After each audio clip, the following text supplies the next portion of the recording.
All right. Okay, so in chapter 1, in the first part of Judges, we learned that there was a Levite guy. Keep in mind, Levites were supposed to be the priest class. They're supposed to set the example for everyone else in Israel.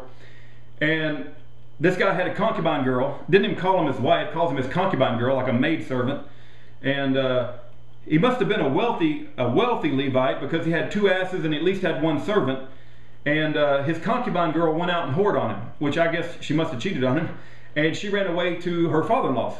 Her father's, right, which is his father-in-law.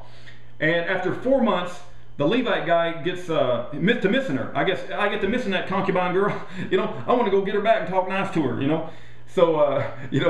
So he goes out and stays with the father-in-law, I think about 5 days, and they have a good old time talking. And I guess he's finally got his concubine girl back, and he went with a servant, and they're coming back home, and he stops by Gibeah, and they enter the city of Gibeah, which is controlled by the Benjamites, real late at night. And that's where we are, starting off in Judges. And I'm going to start with verse 15. So that's kind of the backdrop to the story. And they turned aside thither to go in and to lodge in Gibeah. And when he went in, he sat him down in the street of the city, for there was no man that took them into his house to lodging. Now, I guess back in those days, if you saw a stranger, you're supposed to offer him your house, especially if he's from the same tribe, right? I mean, and not only that, but if he's from Israel, right? If you see a stranger and, like, hey, come stay at my house, I'll take care of you. But nobody in Gibeah, which was controlled by Benjamin, did that, right? So he's stuck in the square of Gibeah. He's stuck in, like, the town square. And behold, there came an old man from his work out of the field at even, which I guess means late in the afternoon, which was also of Mount Ephraim, and he sojourned in Gibeah, but the men of the place were Benjamites. So there was an old man who finally had some manners and saw this stranger there with his concubine girl, with his servant, and 2 asses. And I guess they didn't have a place to stay. And let's see what the guy says.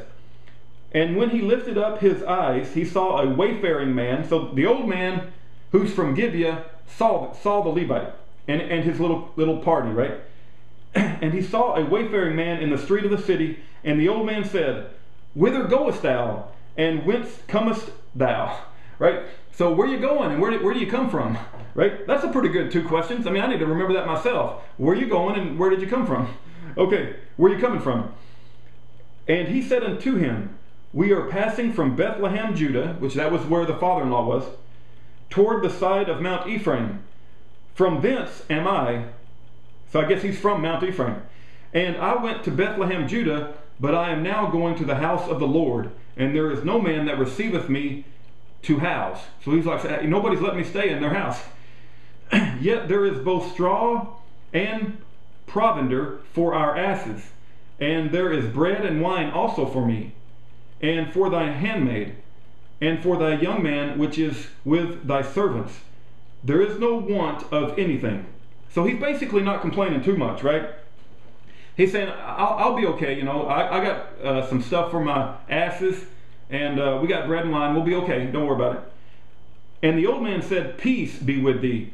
Howsoever, let all thy wants lie upon me. Only lodge not in the street." The old man was like, "Hey, don't stay in the street, man. Just come stay with me." Now, the old man was either being very gracious and polite, or he knew that the Benjamites were bad people. He knew what goes on in the middle of the night. He said, "You don't need to be out here. Come stay with me," right? But maybe he didn't want to say that. Either way, the old man was very forceful. He said, "Come stay with me," right? Okay, so he brought him into his house and gave provender unto the asses, and they washed their feet and did eat and drink. Now as they were making their hearts merry, and behold, the men of the city, certain sons of Belial, man, that's a key word there, sons of Belial. Man, keep that in mind. And anytime you read in the Bible, sons of Belial, keep that in mind, what's about to happen right here. "Certain sons of Belial beset the house round about, and beat at the door, and spake to the master of the house, the old man, saying," listen to this, listen to what the sons of Belial say through the door. bring forth the man that came into thine house, that we may know him. That word know him is used over and over again in the Bible to like we want to screw him in the butt. Now I don't mean to be so blunt, but that's what it means, right? That's exactly what they said in Sodom and Gomorrah when the angels went there and visited Lot. The people beat outside the door of Lot's house and said, let the angels out. They didn't know they were angels, they thought they were men. Let the men out that we may know them. That's like the Bible's polite way of saying they want to screw him in the butt. Or if you're talking about queers, right? If you want to know him, and you know it's a man and a woman, it's of course different, but that's what it means, right? And there's lots, you know, hopefully you know that already. Now I ain't got time in this 15 minutes to go around and prove that, but it says that we may know him. So the sons of Belial said, let this man out. You know, we want to screw him in the butt. We're queers, we're fags, okay? And the man, the master of the house, went out unto them and said unto them, nay, my brethren, nay, I pray you, do not so wickedly, seeing that this man is come into my house, do not this folly. So the old man who had tried to take care of these people said, no, don't do this, okay? So he's trying to, like, you know, speak some reason into these queers known as the sons of Belial. And then listen to what he says. And now this next verse is shocking. It goes to show you the reprobate state of everybody. Like, there's no good people in this whole chapter. I would say there's none righteous. The Bible says that what the old man does next is disgusting, right? But the Bible doesn't hold any punches, and it tells us what happened. Okay, so let's read it. Behold, here is my daughter. Man, the man wants to give him his daughter.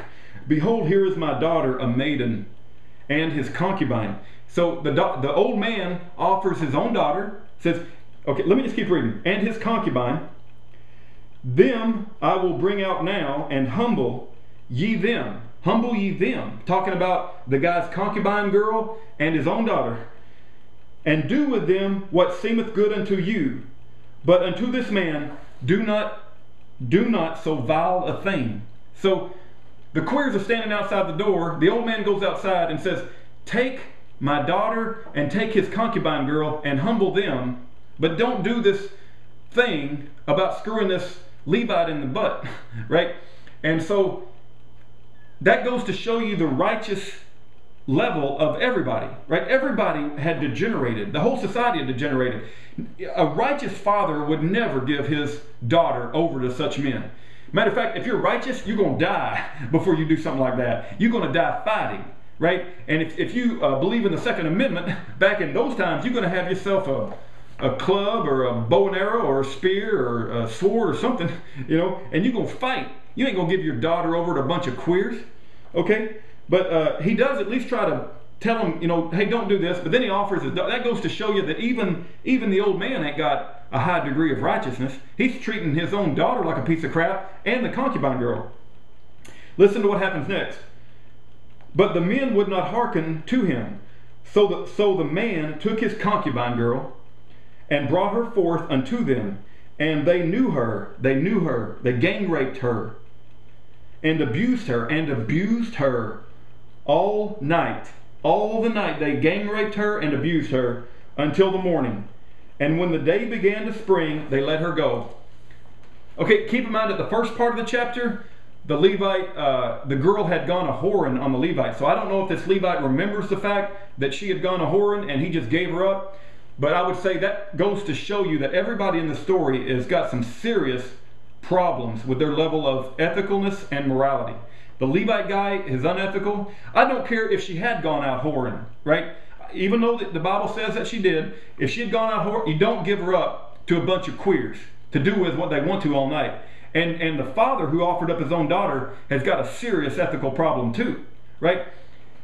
I told you when I set the context for this story that every man did what was right in his own eyes. They didn't go by the Bible. They did not know the Lord, right? And so they didn't know what ethicalness was. They didn't know what righteousness was. So this guy, it looks like the daughter, from the best I can tell, the old man's daughter lucked out, and the concubine girl had to go out and get abused all night by these sons of Belial queers, right? Then came the woman in the dawning of the day. So that they abused her and gang raped her all night. Then came the woman in the dawning of the day and fell down at the door in the man's house where her Lord was, till it was light. Okay. You know, I don't care how bad this girl was. I don't care how much she had whored on him. This Levite and this old man should have fought unto the death before they gave her over to a bunch of sons of Belial, the sons of lawlessness, the sons of queers, right? So they didn't fight to the death. And so I want to read you the last 4 verses of this chapter, and let's see what happens. Let's see the ramifications of what just happened. So they abused her all night. The woman came back. She's lying at the doorstep. And her Lord rose up in the morning. This is the Levite guy.